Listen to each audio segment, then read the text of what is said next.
So, then that happened.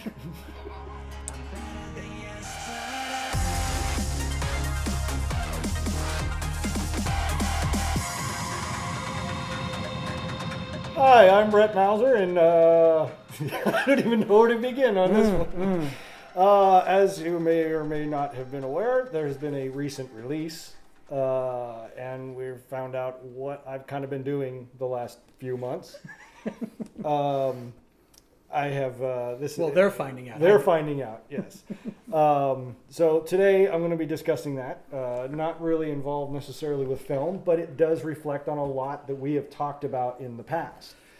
And I would like to go over a little some of my motivations, answer some questions that I'm sure people have in their heads about things like motivations, why I did it and things like that. And this series is a good example of one of those motivating factors in terms of we're always talking about integrity and truth and standing up and having to make tough decisions in your life. Right. And I wouldn't be being true to myself and what we do on this show if I didn't make a stand, if I didn't do something and stand up for the things that I believed in. Right. And this was a very... You yourself know this was not an easy choice for me. I guess you could kind of say it started almost a year ago with our first diversity training, multicultural training that we were put through, and I recorded it. And at that point, I didn't have any it was more just for my protection and sort of posterity. Just okay, I have this just in case something ever. For the future, when everyone's like, "What the were they doing in 2021?" Here's what they were doing in 2020, I should say. What the hell happened? And that was the first time that that there was evidence. There they are teaching us as journalists. Objectivity is no longer part of journalism. Right. Their own words. Right. And that's like, oh, okay, wow. And then when we had our post Zoom call with just the department, I had my notepad. Well, how did the training go? Well, let me go and I just covered all of the issues because I was sitting there listening to the training, just making all these marks. Right. And I presented them in our feedback little meeting, and covered everything about, hey, this is the road we're going down. You don't want to go down this road. Yeah. This is what this is. You are separating and dividing people. And then I talked about journalism as a whole and brought up some of our stories that we've done and that are certainly biased. So a prime example that I have, and I've sent it to them, they were talking about when Herman Cain died. They presented, well, he had cancer, but he died of COVID, blah, blah, blah. And then at the very end they say, and just 2 weeks prior, he had attended a Trump rally where there were no masks being worn. Of course. It's like, well, there's no link. His schedule shows he was flying on airplanes. He was, it wasn't the only place he went for all that time. So why put that tag in there? You are basically saying, by the way, he got it at Trump. You're throwing a bias in there. There's a reason that no one trusts the news. I don't know if you've seen the recent polls. The only organization that people in the United States trust less than journalists is Congress. Mm-hmm. So basically journalism has now put itself in the basement and no one cares. Anytime you watch a news report, anytime I watch a news report, of course I'm also, you understand that, where I come from and the stuff I've been doing, I never believe a source. And we could talk at length about how the U.S. intelligence community determines if a source is reliable or not. It has nothing to do with the number of sources, everything to do with where the sources come from. And journalists, for the longest time, have stopped being objective. You put a line in that movie. And journalism is dead. And people like you killed it. Does anyone listen to journalists anymore? Does anyone listen to CNN or Fox? Does anybody care? Because, and like another, we could talk at length about the number of times that I've been watching a news report and I know for a fact it's wrong for any number of different reasons that I'm like, that is not what happened. That is not what was going on. That is not what was going on there. That's not what, any number of times that's happened. And you have stepped into you being a part of that world have been subject to this propaganda, to this Marxism, to this dividing everybody up into the haves and the have-nots, this color, and this color, and that color. And you've seen a systematic racism against a entire people because of the color of their skin, which I kind of thought we got rid of in the 60s, but apparently not. Apparently there's still people who enjoy racism. There's still people who enjoy subjugating other people, and they just happen to be progressives. And this is and the only reason that I think that they get away with it is because they have it under a different banner, but they don't realize that it surprises me that people aren't. When I bring up the term "white man's burden," there's not a lot of people that remember that. Yeah, but this was a policy in 1800s that it was the white man's responsibility to take care of the minorities and other races because of their inability to do it, or inability or whatever it may be. Right. And it was when I was growing up in school, that was considered a very racist policy. Yeah. Because you were like, well, we're superior, so we have to watch out for these people. Right. How is that any different from white privilege? It's not today. It's not. The white privilege is the new racism. Okay, it is the new Jim Crow. Martin Luther King, if he was around, would be screaming, "Have you learned nothing from what I did? Did I die for nothing?" And I'm sorry, Dr. King, you died for not a goddamn thing. That's not right, but that's what they want. And I don't fucking understand. Well, okay, I do fucking understand it because the people that are doing it, as we've talked about, are too stupid to understand what they're doing. Do you think fear is I think these... Because there are some people that are there that I've talked to that I see that they see this, but they stay silent, and I'm they don't speak up because they've got their job or they're near retirement or what have you, and they just kind of go along with it. I know what my opinion on what that would be. Hey, well, a lot of people went along with what was going on in Germany in the 1930s. I mean, they came for the Jews, and I wasn't a Jew. They came for the gypsies, and I'm not a gypsy. They came for these people. As long as they're killing the other people in the streets and you're okay, unfortunately, they're going to come for you eventually. Yeah. Now, another thing people don't realize is like, well, that was Germany in the 1930s. It's like, guys, Germany was the pinnacle of society back in the day. I don't know if y'all know this or not. Germany was one of the great societies on the planet. It was Germany, it was France, it was Britain. The United States was seriously like second tier. Yeah. We weren't even at the top of the food chain. We were like second, or Brazil was above us, okay? We were not really up there very much. We were still we hadn't even had control of our whole country yet. Like the borders weren't quite figured out. And, all of a sudden, the First World War, which totally jacked up, whatever, and you need to read about this if you don't know how World War II and how World War I came to be. But at the end of the day, the Germans, they were part of a great society. And somehow they elected Adolf Hitler into power. They elected him. It wasn't like he took over in a coup, like the Red October Revolution, okay, in Russia. It wasn't like it was the people rising up and killing everyone in France. They elected him, and he gets in power, and he's like, all right, now I'm in power, and here's what we're going to do. He's crazy. He's insane. But desperate times, desperate measures, they elected him, and then he just kind of took it over and did his thing, okay?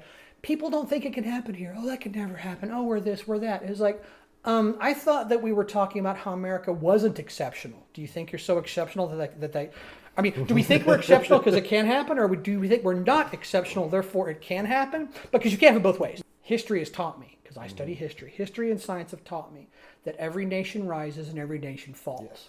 Okay, the Roman Empire was conquered from without, but it first cratered from within to weaken the borders. Because the thing is, well, not just the borders. It was weaken the people. Yeah, the morale of the people, the ethics of the people. The people were Rome. Yeah. Rome itself was an idea. Rome was a city, but the idea of Rome was an idea. America isn't a place. I mean, it is, but it's not. Because wherever that American flag goes, America goes. Mm-hmm. When Air Force One lands somewhere, when the U.S. Navy shows up somewhere, when the U.S. Army parachutes in, when the Marines come ashore, that's America.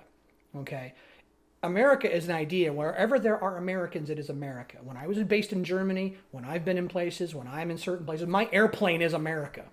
Okay, when it lands in China, that is America. And if I walk on that airplane, you can't take me off of it because I'm in the United States. That's how it works. Okay, America's an idea. If the idea falls apart, the people will fall right behind it. Rome ceased to exist because the people ceased to be strong enough to defend what Rome was. And another thing that people don't understand that I'm screaming, and I'm going to keep saying it, is people don't like you because you're nice. I hate to break it to everybody, kids, but they're always going to come after you. They don't like you just because of who you are. They don't like you because you're white. They don't like you because you're Christian. They don't like you because you're not Christian. They don't like you because you don't worship Allah the way they want you to. They don't like you because you don't worship money the way they want you to. They don't like you because you have the land they want. You have the seaports they want. You have the power they want. And there's never a time in the history of planet Earth when there wasn't a war going on over property, over resources, over whatever else. It's not about God. It's not about flags. It's not about this. It's about resources. It always has been. It's about land and resources and the ability of a people to live. Okay? And when a people stop understanding that and a people are no longer willing to fight for that, other people will come in who are. Mm-hmm. And they will win. They always have. History has shown us that. Hundreds and hundreds of thousands of years have shown that. Yeah, it's human nature. It's human nature. And so you could say that we're going to do this, we're going to do that. You're still a human being. You got a head, you got hands, you got everything else. You're a human being, okay? And humans are going to be what humans are going to be. They're going to human, okay? And the biggest thing we do, is warfare. It's one of the things we're really, really good at, okay?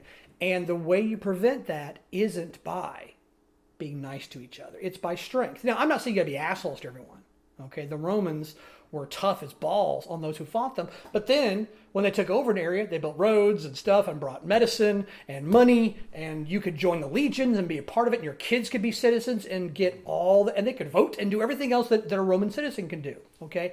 Because they included you as part of the family. Come be part of the family, okay?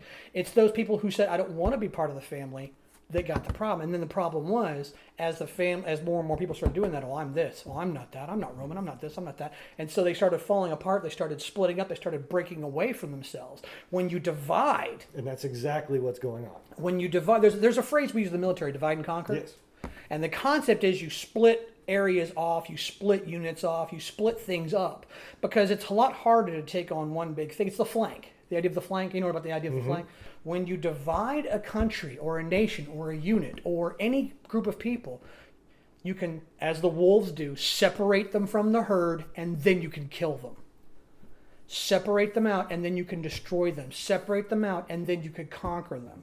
If you separate Americans into groups of Americans, the problem is, just like Hitler did, well, now it's the Jews, now it's the gypsies, now it's the homosexuals, now it's the mentally retarded, now it's the Catholics, and that's what he did.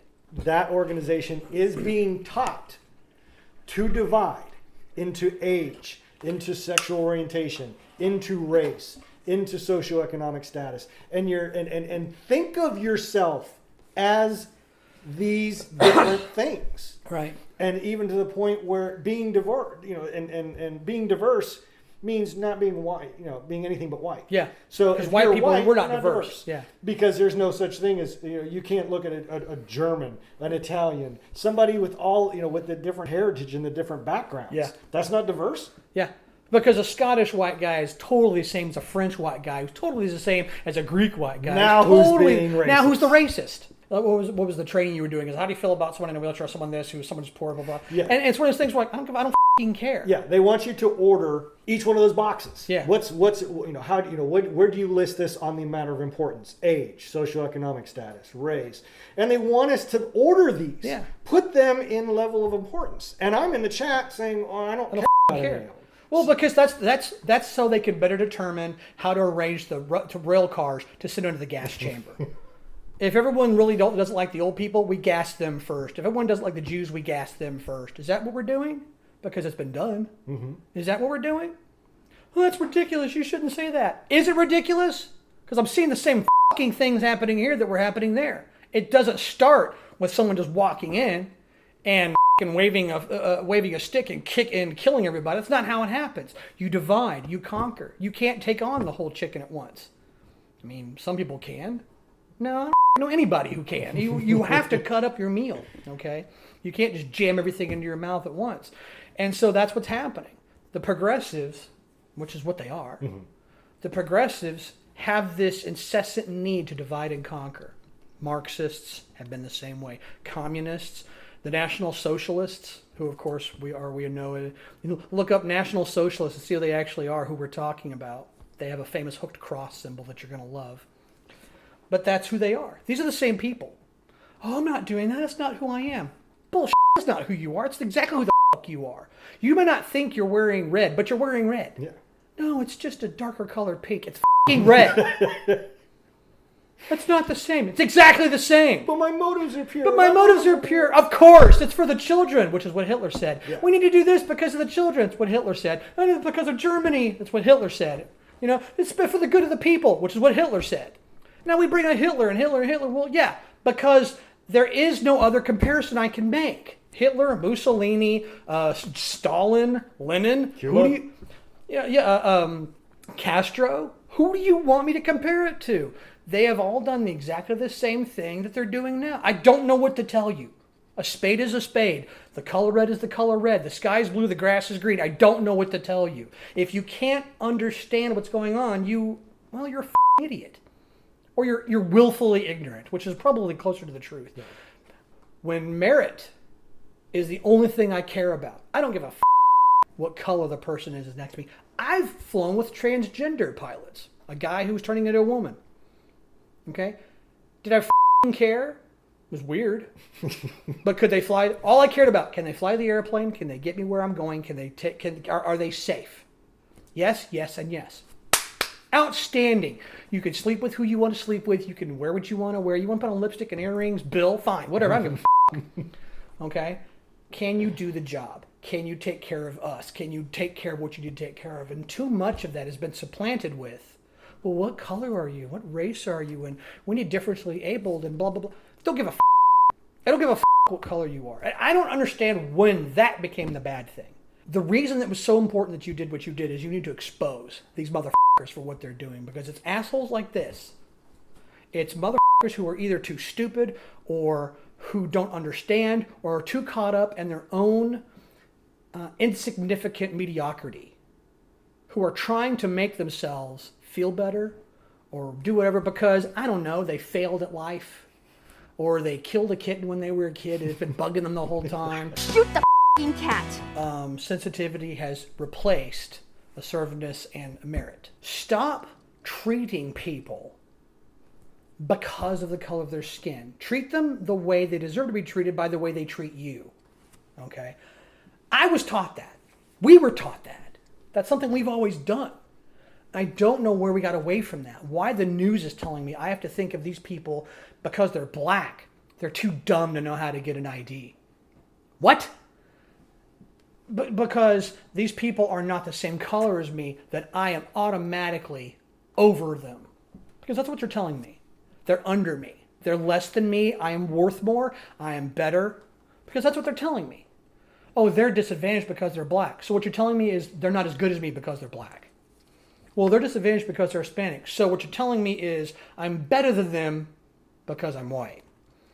Well, they have to take care of them because this. Oh, the white man's burden to take care of all the people who can't take care of themselves. Yuck, yuck, yuck. Is that what you're saying? What made me reach out to them was during the election. Yeah. And there was a Project Veritas video of voter fraud here in San Antonio. Yeah.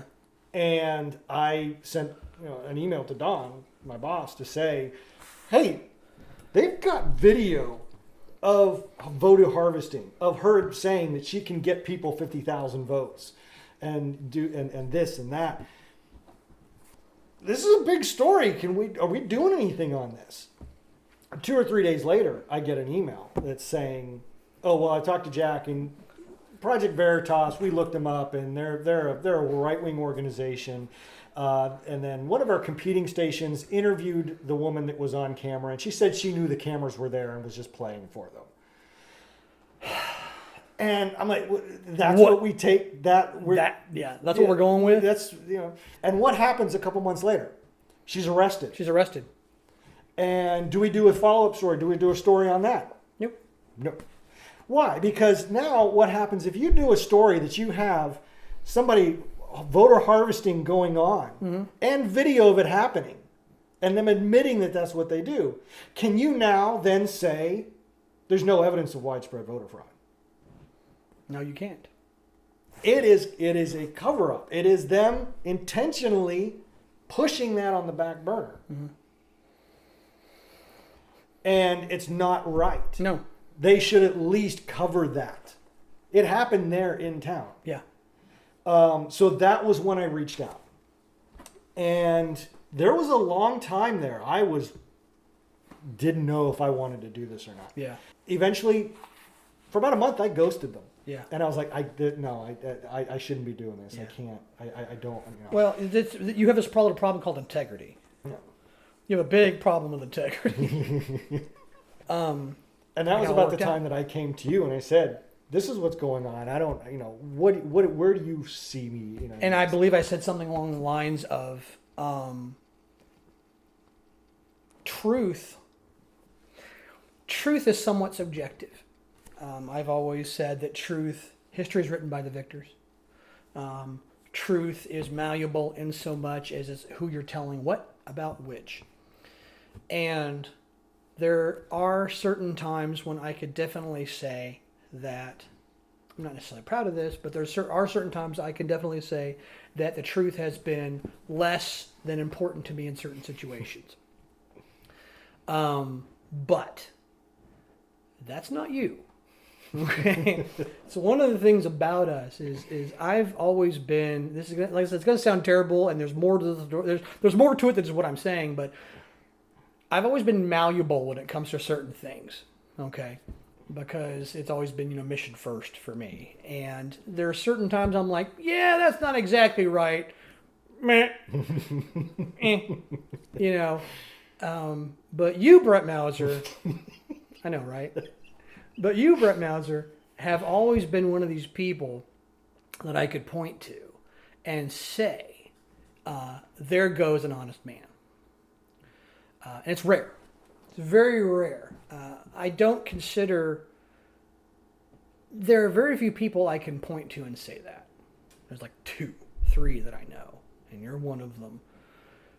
And I understand that you had an issue because if you look at your movies, it's always been about, even among your killers, it's always been about loyalty and friendship and honor and all that stuff, all that bullshit that everyone always talks about, right? Loyalty, friendship, and honor. And I'm like, yeah, but where's the paycheck? And so it's one of these things that you can look at, that I can look at, that anyone can look at and watch. Look at your movies and catch the themes that you always talked about. And it was always honor among thieves, even though thieves have no honor. But they do in your world. And friendship, and how, for example, Joey was so hurt when what's-his-name turned on him in episode 1. Mickey turned on him. Mickey turned on him for a girl. And that was one of the things that kind of turned Joey toward the dark side, if you will, is that one of the truths that he held to be self-evident was the friendship, was the honor, was the truth. And you can see that in your ideas and the stories and the books and the things you've written all the way back to the beginning of time, is that you've always had this thing. And so if you work for an organization, you, by default, will give them a certain amount of loyalty because they gave you the opportunity to do something, to speak your voice, to give you money so you can live and eat and have a house and everything else like that. And so you owe them a little bit of loyalty in your mind, okay? I feel the same way about certain companies. The company I'm working for now, I definitely feel that. Companies in the past, not so much. But this one, I definitely feel that they gave me an opportunity. I want to be loyal to them. And you've always had that loyalty, okay? So I see when you came to me with this, okay, and you were telling me stuff, and at first I was like, yeah, dude. And then you started telling me stuff, I was like, oh, that's not right. Oh, that's not right. Oh, really? Now, certain organizations, like if you go to the CIA and you expect honesty from them, I don't know what you're doing. What you are doing it could possibly give you a very poor outcome. You could be sacrificing quite a bit. Oh yeah, and that's something Now- that goes in your mind. Well, okay. Now, hopefully, if things go south, I've got extra rooms in my house. we always got a place for Brett Mauser. Yeah, this is not without sacrifice. It's This not without goes in sacrifice. knowing that, I mean, I'll never work news again. You'll never work news for an organization that doesn't tell the truth.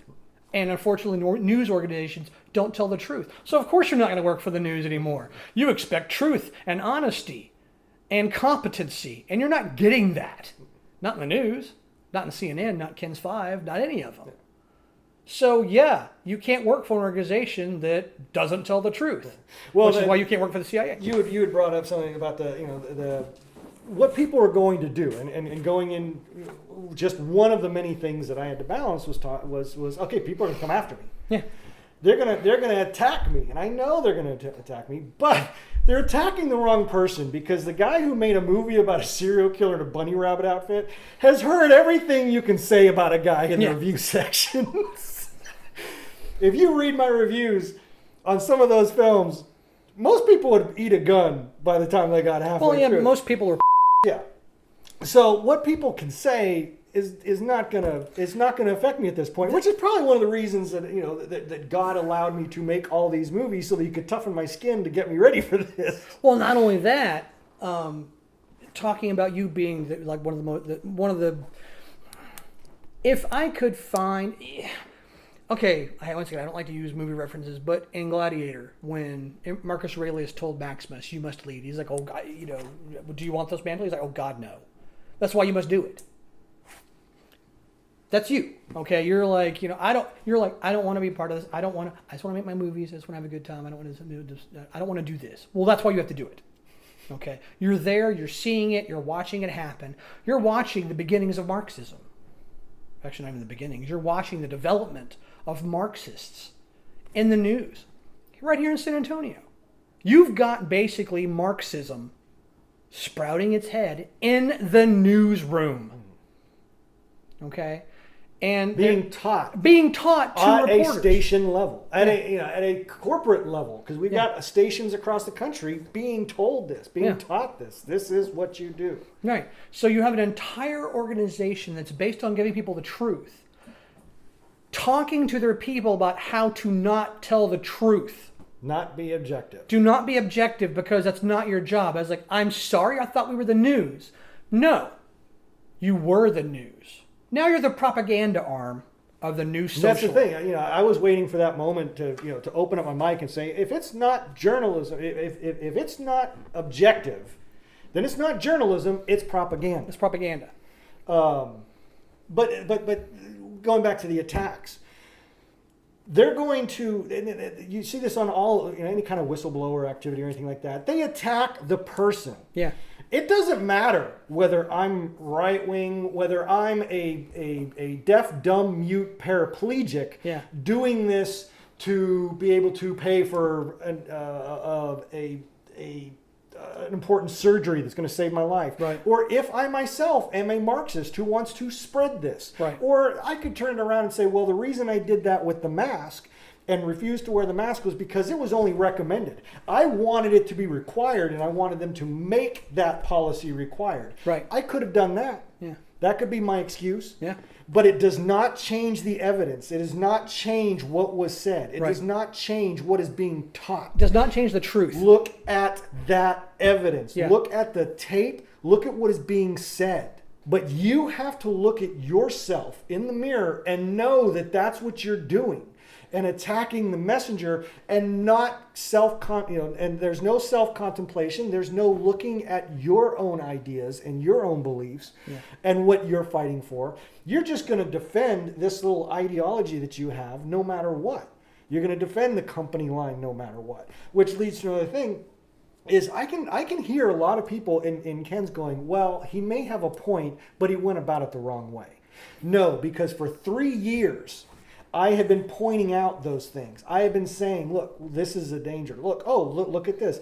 For one of the parts of the job is to review one of the newscasts, and I have to submit whether there's a technical error or this or that, and I put in, and I've got a laundry list of emails that I've sent about, well, this didn't cover the right side of the story. And I will get that lip service back saying, oh, well, we're very happy to have someone like you here. Which, first off, someone like me. Someone like you? Who is, a white conservative. Yeah. And is that kind of like saying, we like having someone like you? Oh, you mean the black guy? Yeah. Just the token black, is and WB by the said. Token conservative. The token black guy in the corner. Yeah. The token prop. I'm the token conservative. And are you really believe that you're going to get an unbiased, objective newsroom when you got one guy in marketing who's pointing out, oh, well, this was biased. Oh, yeah. You didn't give the second side to this story. Where did you call there? You didn't call Abbott to get his point of view. You just got the Democrat bitching at him. Right. Where is that? And that went on for year after year. And and they'll say, oh, well, we forward this, and there were changes that were made in the newsroom because of it. Where? Yeah. Where was it? Where are these changes? Show me. I am still on a daily basis having to say, well, where was this? Oh, you didn't talk to the Republicans. Oh, you didn't do this. And there is no change. What am I to do? I did it the right way. I went to the manager, and I can't go directly to the news director or directly to the station manager because then I'm, well, you didn't follow the chain of command. You're supposed to go to your manager. I did. Nothing happened. And I have a list of emails that can be put on another news source, and it can be shown to everybody. There's hundreds of them showing them. And believe me, here they are, names included. Oh, they're going to love that. That's one of the things that, when this happened, okay, we talked about when it was going on, and you came to me and we were talking about it. And I realized that you were making a personal sacrifice. And I told you something along the lines of that. I was like, it could cause you problems. And then I also said, but this is who you are. I can't remember exactly what I said, but it was one of these things like, I could expect you to do this because this is who you are. I would expect this from you because this is who you are. And I support what you're doing. Now, I'm not in the news world. The best I could do was, I don't know, beat up a couple people for you. I don't know. I'm not really sure that's A, it's illegal, but B, I'm not sure that's going to help anything. But I could be there for you, and I am going to be there for you whenever whatever happens. Okay. But this was something that needed to be done. And you, for lack of anything, we're forced into it. The old joke about there comes a time when a good man has to, put on a mask, raise a black flag, and start slitting throats. I'm not saying you start slitting throats, but what the comment means, there comes a time when a good man just said, "F it, I have to do what I have to do." Okay, you came to that. If someone's going to say, well, he went about the wrong way, I tried the right way, princess. I tried not slitting throats, and unfortunately, it wasn't getting what I needed done. And I said, hey, stop doing this. Throats could get slit, and still nothing happened. So finally, all right, mother, it's an extreme example of what is common. There comes a point in time when what I'm doing is not working. I'm trying the right way, and I'm trying this. I'm trying to get things done. If it's not working out, well, you. If this is what you want to do, fine. I am going to march on Washington. I am going to stand up there on the top of the thing and say, I have a dream today. I am going to, boycott the Birmingham buses. This is how it's done. And if they don't like it, they shouldn't have been forcing you into it. They should have paid attention. Because now, I can only hope now, the fires are going to be put to their asses. And they're going to have to explain themselves. Okay? And see what they say. And see if they say, well, it's because you did the wrong way. Really? Well, let's look at the 3 years of emails. See what he did try to do. Well, that's not what I said. Really? Let's go to the tape.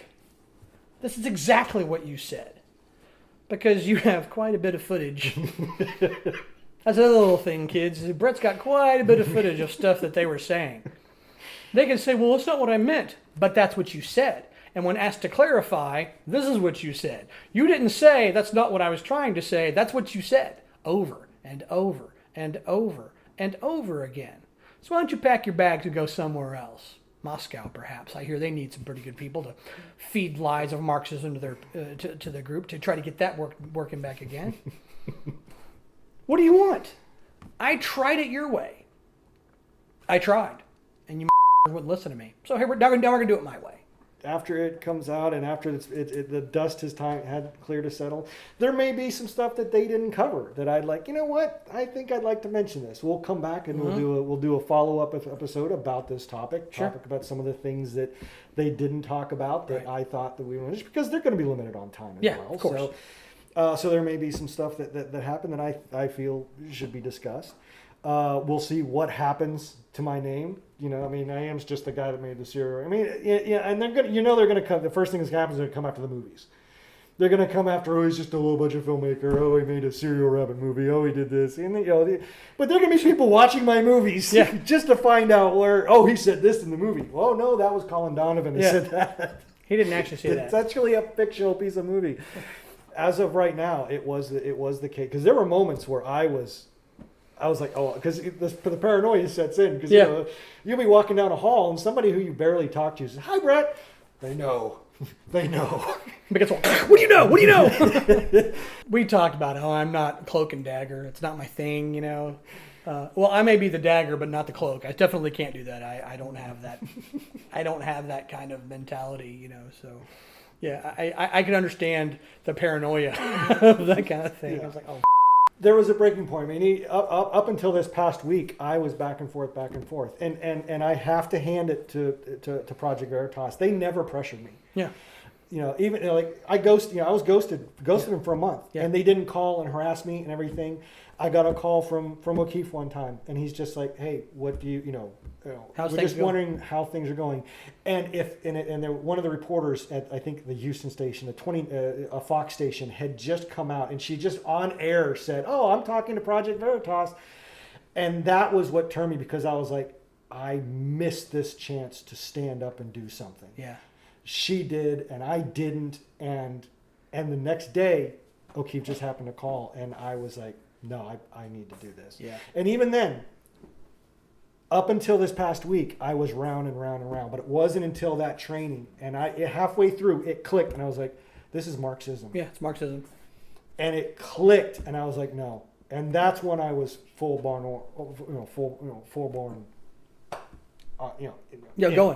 Going on. Yeah. And I think that might have been the same day as the mask thing as well, you know. And at that point, I was like, okay, I feel like I'm in a re-education camp. Yeah, that's what I feel like I'm at. It's I couldn't imagine. Anyone who's ever watched any of these shows could tell that Jeff has got a problem with saying what he feels like saying. You know, I couldn't work in a company where I feel very lucky. I've always worked for companies that let me do what I'm doing. I couldn't work for a company like that. I don't know how people do it. But the fact that it's all the news companies, it's got to be done. It's got to be done. You're doing the right thing. You are doing the right thing. It sucks that it has to be done. But, you know, at the end of the day, if you don't do it, who will?